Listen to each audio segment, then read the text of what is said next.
Naglaglagan na sa Malacanang. Si Zaldico, nilaglag na si Marcos at si Romualdez. Yung executive secretary, nilaglag na ni Marcos. Hindi na nila alam ang ginagawa nila. Pero alam naman natin, hindi talaga alam ni Marcos kung anong ginagawa niya, kaya ganito ang ekonomiya ng ating bansa.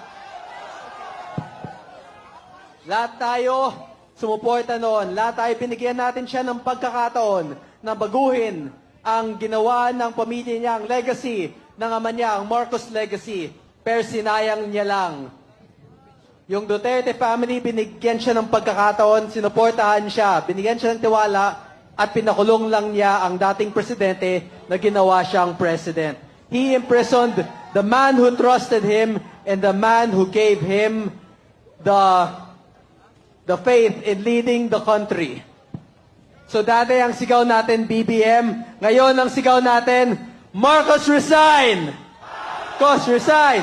Marcos resign! Marcos resign!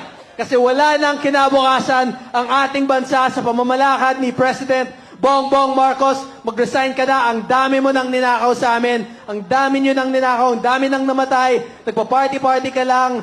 Na kumakain ka lang, natulog ka lang sa Malacanang habang binabaha at nagugutom ang iyong mga nasasakupan. Justisya para sa Pilipinas. BBM resign. Marcos resign. Marcos resign. Marcos resign. Thank you everyone and God bless. Ladies and gentlemen, Congressman Kiko Meow Meow Barzaga.